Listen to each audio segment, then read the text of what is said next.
Por aqui, eu atrevidamente faço um ensaio cronológico da história da humanidade, entrelaçando e compilando pensamentos em sala de aula e textos escritos por mim, apresentados e publicados ao longo deste intenso ano de 2020.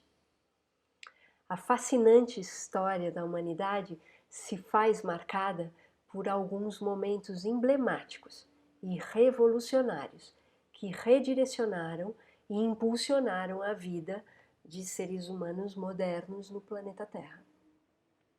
Com o surgimento do Homo sapiens há aproximadamente 100 mil anos na África, sim, eu disse África, com tudo o que se supõe desse fato, os primeiros tempos da humanidade moderna se deram com vida nômade e intensa migração por todas as partes do planeta. Por milhares de anos, eram apenas seres humanos caçadores e coletores selvagens. Essa intensa migração partiu da África, sobretudo em sentido ao Oriente, para ocupar regiões do Oriente Médio, da Europa, da Ásia e finalmente das Américas. Nesse particular último grandioso deslocamento, estudos arqueológicos sugerem que seres humanos possivelmente alcançaram as Américas pelas rotas da Sibéria e da Polinésia.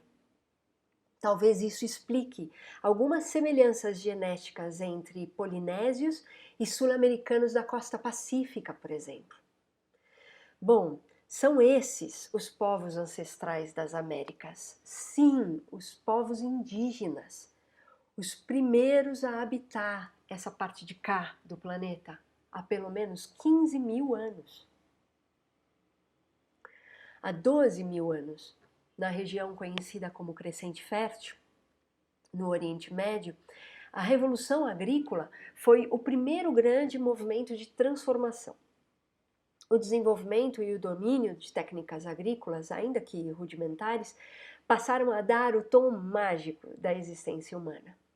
Surgem os primeiros agrupamentos sociais, os primeiros acúmulos de alimentos agrícolas oriundos de colheitas fartas, as primeiras bebidas alcoólicas involuntariamente fermentadas depois das chuvas, as primeiras epifanias divinas ou profanas. A cerveja, arqueológica e historicamente conhecida como a bebida alcoólica fermentada a partir de grãos, quaisquer grãos, surge para alimentar, encantar e agregar pessoas. Diferentes e potentes civilizações se formaram a partir dessa época. Povos assírios, sumérios, babilônios, egípcios, tanto mulheres quanto homens com importantes participações nessas sociedades. As mulheres, instintiva e naturalmente, guardavam responsabilidades em tarefas associadas ao materno: cuidar, alimentar, educar. Dentre essas tarefas, ali estaria a cerveja. Sim, as mulheres seriam aquelas a produzir o alimento, cerveja, para todos. Alguns milhares de anos se passaram, até que pelos idos de 500 a.C., importantes conceitos de filosofia e democracia foram fundados na Grécia Antiga. Tudo bastante promissor, não fosse um pequeno detalhe. Nesses conceitos da civilização ocidental, as mulheres não foram incluídas nos planos de importância social. Um pouco mais adiante, a tradição judaico-cristã reforçaria essa ideia e esse movimento de maneira acachapante. A mulher como passagem para o pecado e o poder de sedução do feminino como uma ameaça potencial aos homens. Bom, apenas lembremos da história de Adão e Eva. Às mulheres lhes foi designado apenas o espaço privado a partir de então. Nada mais que isso. Enquanto aos homens, todo o poder no espaço público e no privado. Minha gente, a luta da mulher pelo espaço público vem de longe. São pelo menos 2.500 anos. Ainda assim, na Idade Média, as mulheres seguiam responsáveis pelas produções de cerveja, simplesmente porque isso era uma tarefa do espaço privado. No entanto, nada se conhecia concretamente sobre os processos de fermentação nesses remotos tempos. Vale lembrar que o conceito de leveduras e seus metabolismos viria apenas no final do século XIX, com os estudos de Louis Pasteur e Emil Hansen. A produção de cervejas era a alquimia dada por intuição e capacidade lógica. As mulheres dominavam as técnicas de produção e eram tidas como pessoas de poderes ocultos. Em julgamentos antagônicos, ora santa, ora bruxa. A monja beneditina alemã Hildegard von Bingen foi uma mulher visionária, santa. E não apenas no tempo e no tema que nos acerca. Com inteligência transversal, também transitava pela filosofia e seus pensamentos sugeriam reflexões de igualdade entre homens e mulheres. Hildegard von Bingen foi uma mulher feminista em pleno século XII. Já as alewives eram mulheres casadas, ou não, na verdade, que produziam e vendiam cervejas na Inglaterra medieval. Do século XIV ao XVIII, inúmeras mulheres anônimas se tornaram muito conhecidas como as bruxas da Idade Média.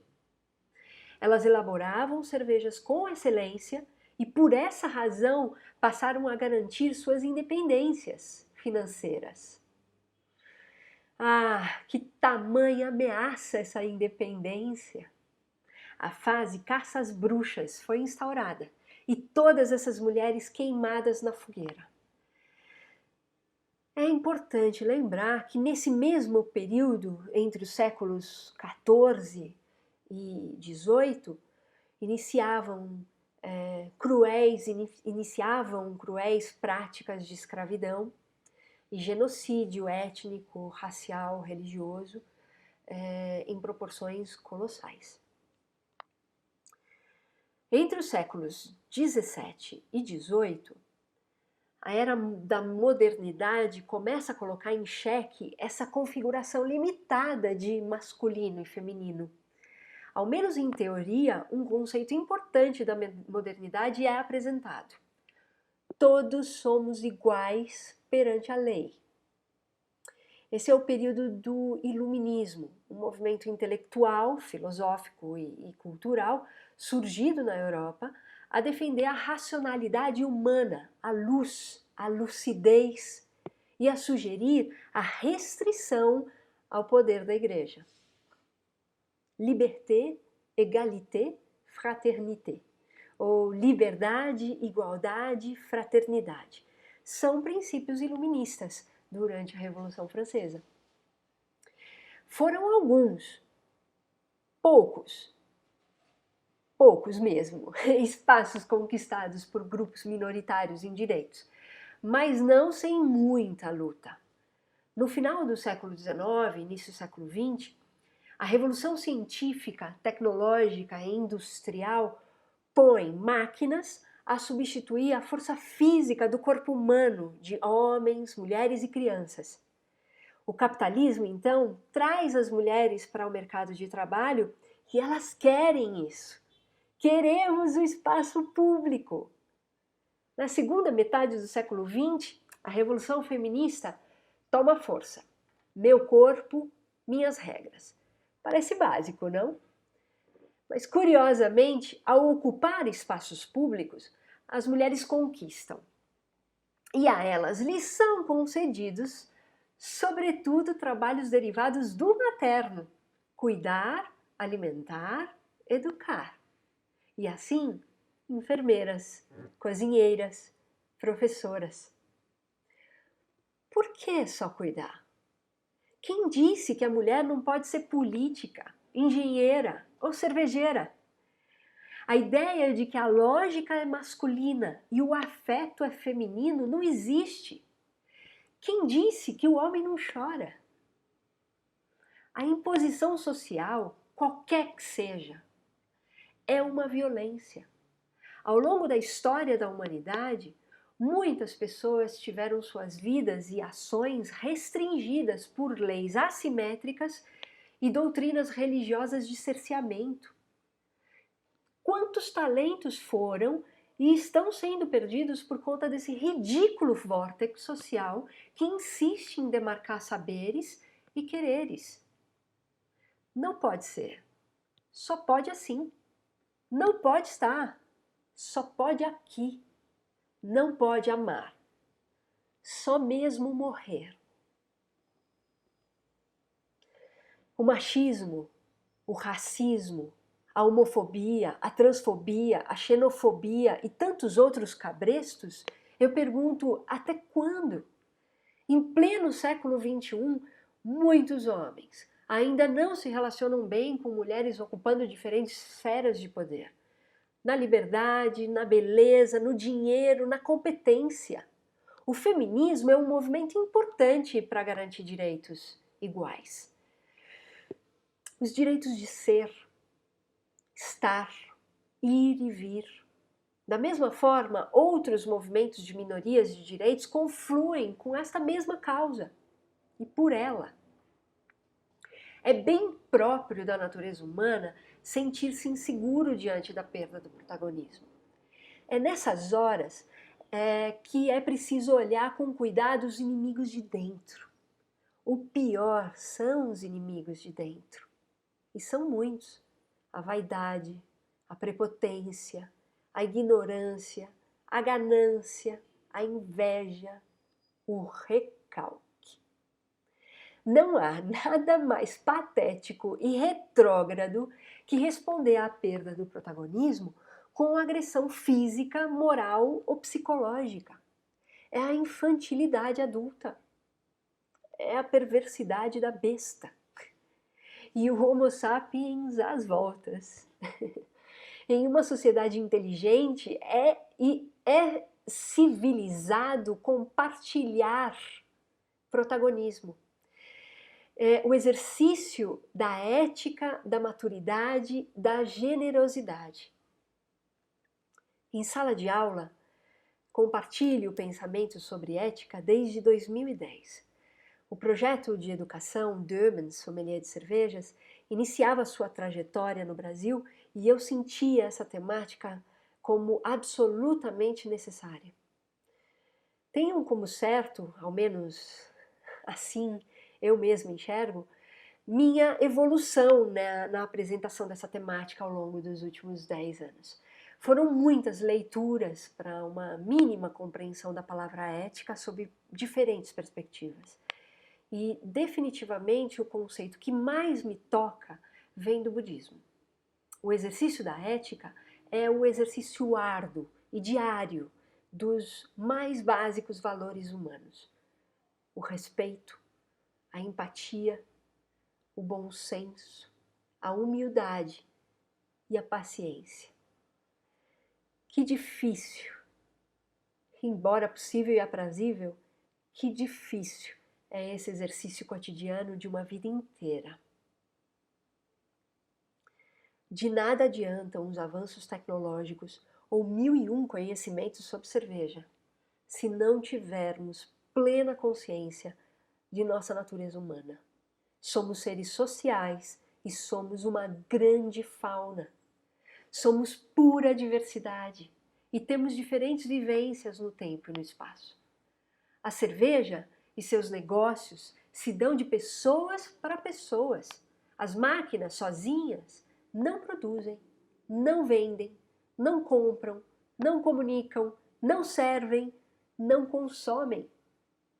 É preciso gente por todos os lados. É preciso gente lúcida. Ou seja, seres humanos humanizados em todo o seu pluralismo. Dessa necessidade de humanizarmos, sempre me recordo da chilena Gabriela Mistral, educadora, pensadora, humanista, poeta e diplomata, que já dizia nos idos de 1950, la humanidad es todavía algo que hay que humanizar. A humanidade é ainda algo a humanizar.